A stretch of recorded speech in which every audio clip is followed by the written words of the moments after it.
The meeting is hereby called to order. Approval of the minutes, we're going to defer approval of the minutes to our next meeting because they weren't ready. I think we can do that without a vote, but does somebody want to make a motion? Just in case. I move to delay the approval of the meeting minutes to next committee meeting. Second.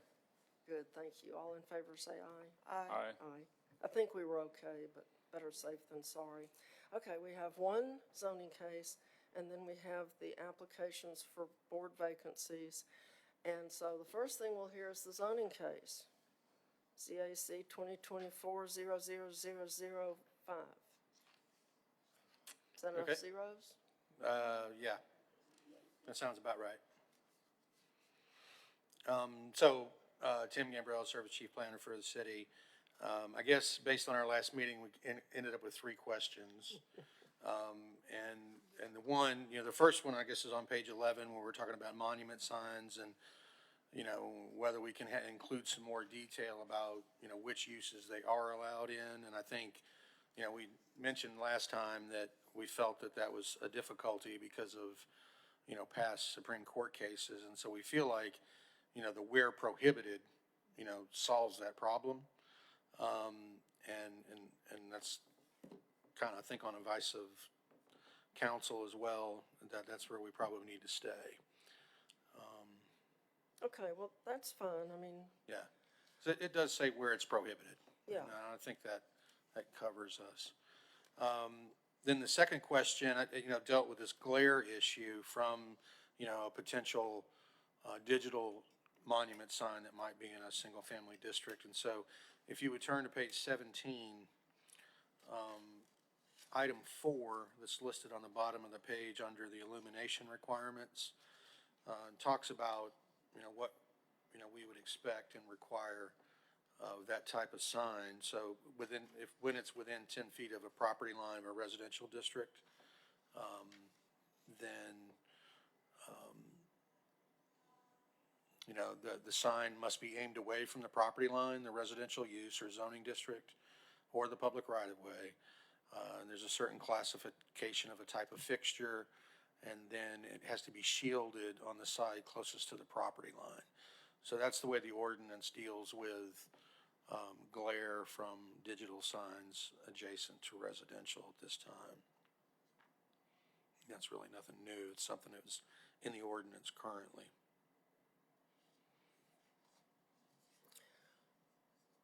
Okay, do we have any other changes? The third item dealt with the issue about condemnation, and we did make some adjustments to the document on page 18 and 19. It did prompt us, to do a little bit deeper dive into this section about, it used to say sign or non-conforming signs, and now it says sign maintenance and non-conforming signs. And so, this sets up a system where we can, deal with a non-conforming sign that may have been damaged more than 50%. Of course, we've always been able to, I guess, deal with that technically. But so it outlines, though, where we can remove signs that violate the ordinance. And so the one condition would be there's some substantial damage over 50% for a non-conforming sign. The second condition would be one where it's in a deteriorated state. And it lists items, and that means something like peeling, rusting, fading, or other wear effects that make the sign area illegible. And then the third potential situation would be when a sign is abandoned. And so you'll see number 3, if a sign is abandoned for 180 days, then we can deal with it, through a removal process as well. I would say that, we are in a situation now where we need to identify exactly what that process would be for removal. And we've had some discussions with our condemnation department, and, there may be a possibility that we would need to either amend an existing ordinance or create a new one. And so we're in, under advisement from, the city attorney's office as to how to proceed with that procedure.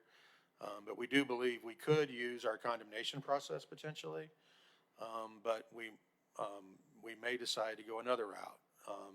We know we had to do that when the abandoned cars at residences became an issue, and, that took a little while. Right, right. And so, we just want to make sure that, the ordinance says what it says, and we would be able to, obviously cite somebody, and it'd probably be a zoning enforcement officer that would cite someone for one of these three issues.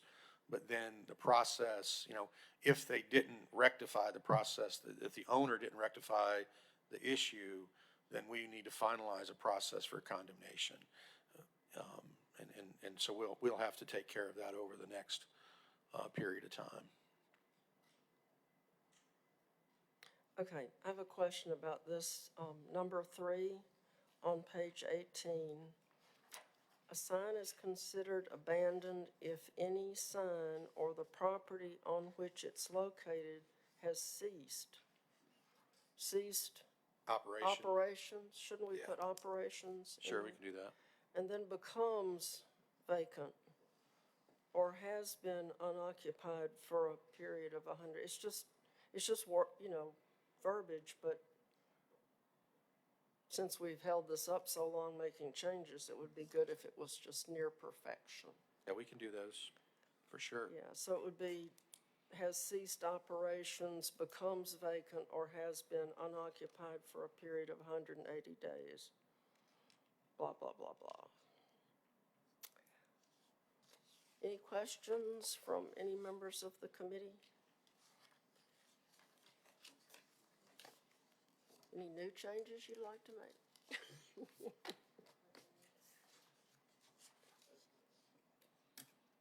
Dr. Quinn? Yeah, it looks like you have some notes. I don't know if this is a draft, but you got some notes in blue on the last page. Well, yeah, those kind of dealt with, we answered the question about protection for historic signs. Under the Design Review Committee guidelines, there's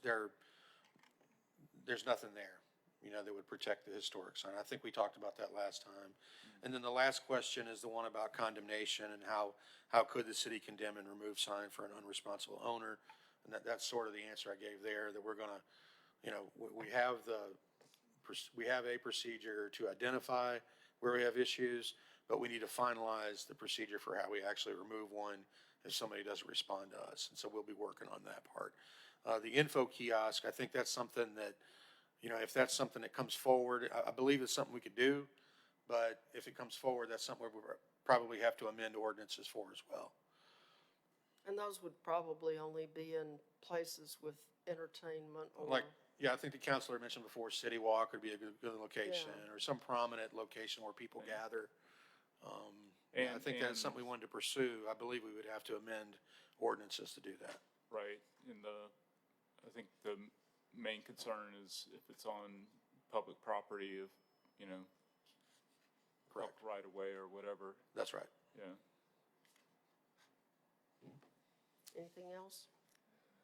The only question I had, and it may be in here and I may have just forgotten, but do we have rules on the brightness of signs that are internally lit or digital or whatever, because we have some that are so bright that they just grab your attention while you're driving, and you can easily, be distracted from your driving by the brightness of the sign. So do we have any measurements that we do or requirements? It doesn't identify measurement, no, but it does, the brightness is mentioned, and it does talk about, impeding operation of motor vehicle, traffic signals.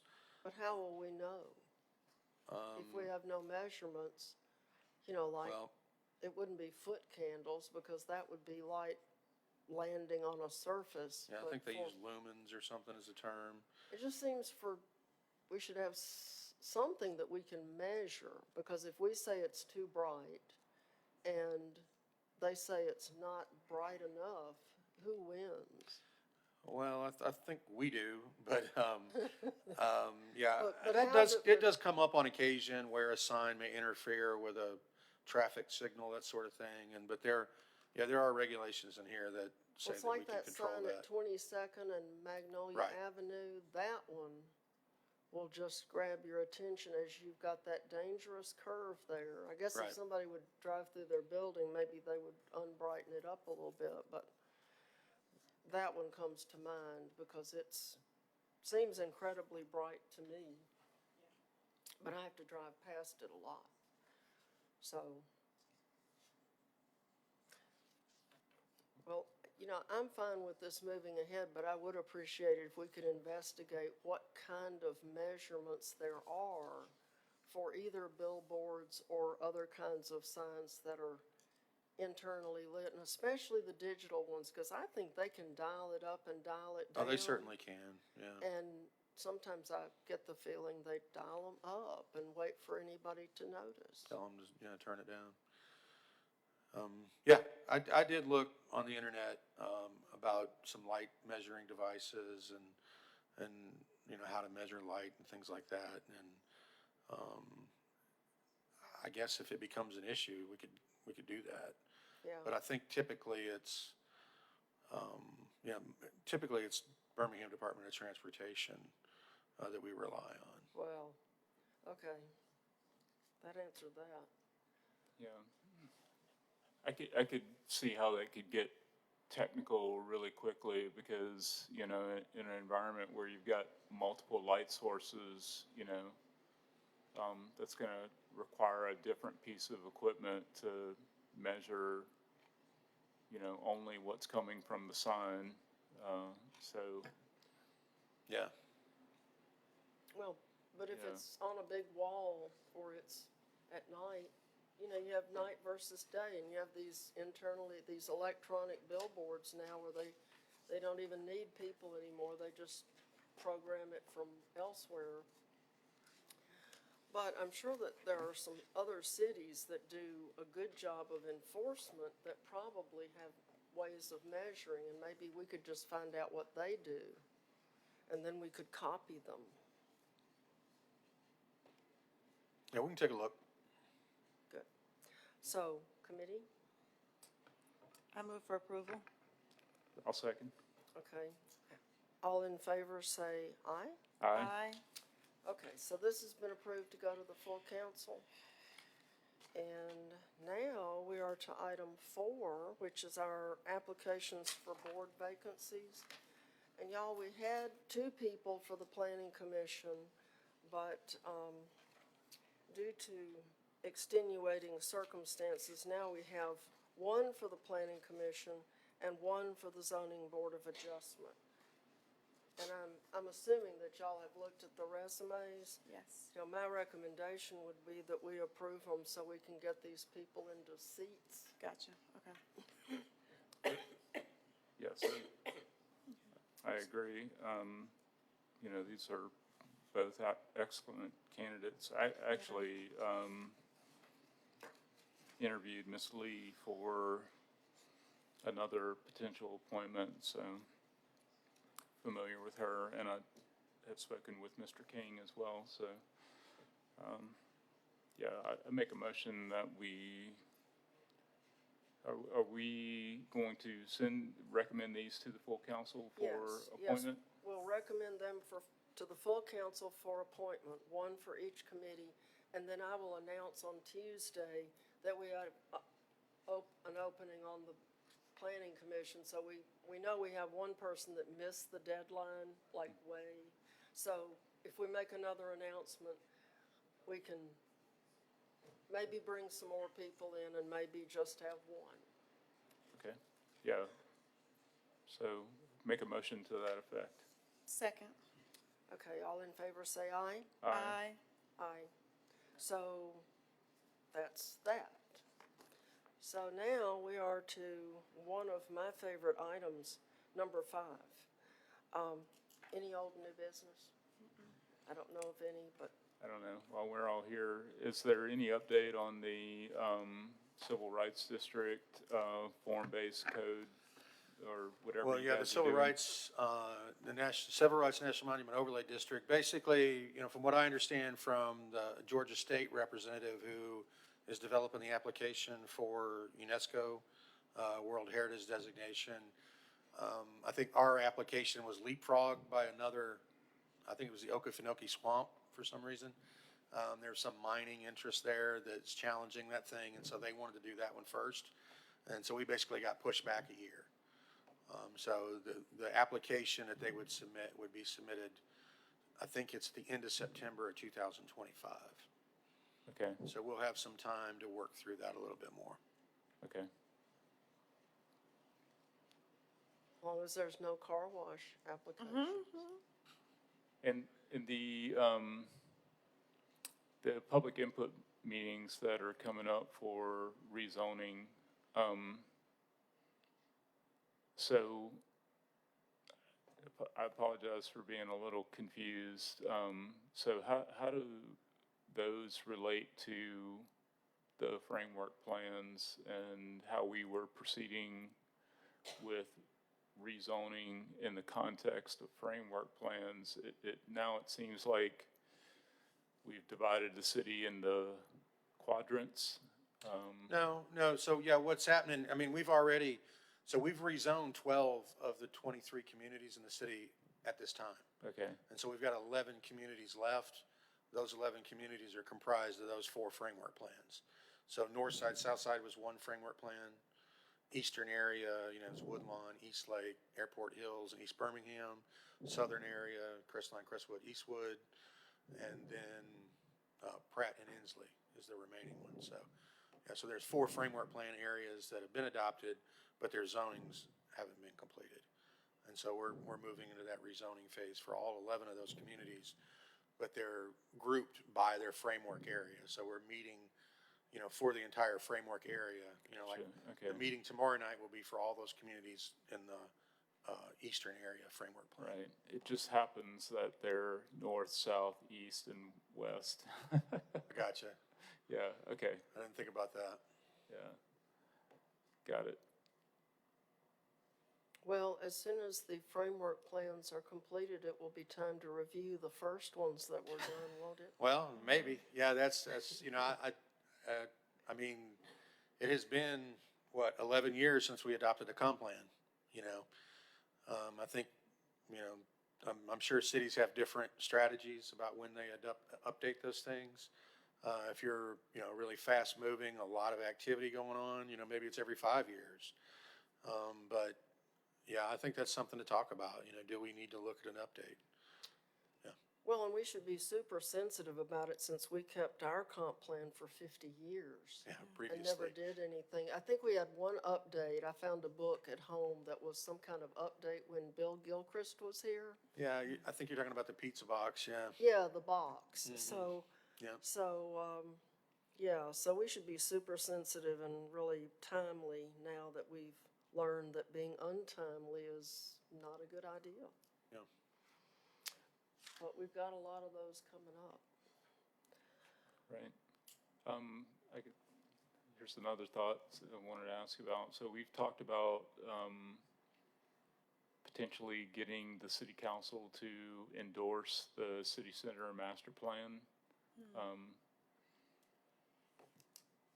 Do you have thoughts on how that might proceed? Yeah, we need to do that. I think we would probably want to, maybe do a committee of the whole meeting, so that we could, dive into it a little bit. But I'd want to talk to, leadership and GA and follow their lead. Okay. We're always looking for committee of the whole topics to entertain, so. Okay, well, I'll check with leadership and we'll follow their lead. All right. Yeah, I have to admit that I was surprised that we had never approved it. Well, it was adopted by the Planning Commission, Yeah, and but, so that does give it legal authority, but it does make sense to have the council endorse it, of well, course. and every time we get a new council and a new mayor, in general, they don't know anything about any of these plans that we've approved, and so there should be some kind of training or indoctrination or orientation or something on the plans that we have. Because that's the reason they sit on the shelf and gather dust, is because nobody remembers we have one. And, you know, if somebody asks an embarrassing question to the mayor about the city center master plan and he says, what plan? You know, not that that would happen, but you know, it could happen. Yeah, I understand. And the same with counselors, you know, city center master plan would interest District 5 mostly, but the District 5 person, if he was just elected, you know, recently, he might not know there was one. Sure. So some of our planning, we need to be more pushy, you know, push it out there and say, look what we have. This is so wonderful. So, yeah, committee of the whole is a good place for that. Yeah, that makes sense to me. Like I say, we'll So check. on that same topic, I've spoken with David Fleming, and David is suggesting, you know, sort of the city center master plan is, I think it was completed in 2019. I believe that's about right. Yeah, so, you know, from an economic development perspective, a lot has changed over the last 4 years. And so, you know, David has suggested that there's be sort of not a refresh or, you know, another version of the city center master plan, but the economic development aspects of the plan be revisited, Right. in light of, you know, the fact that we are doing business significantly different than we Right. did 4 years ago. Yeah, I think he wants to update the market analysis to really understand that kind of the new conditions and, you know, Right. how that affects us under the new, Yeah, you know, situation. so it's something to keep in mind as we contemplate, you know, having the council weigh in on it. Yeah, because A.G. Gaston wasn't even renovated back then. It was just an idea. It's all done. I think COVID, you know, of course, you know, changed the way people operated, you know, and that has a lot of effect on how downtown operates. And so, yeah, I think that's kind of the genesis of it. Okay, Anything else? that's all I can think of. Yeah, that's it. Okay. Well, is there a motion that we adjourn? I move for adjournment. Second. All in favor say aye. Aye. Aye.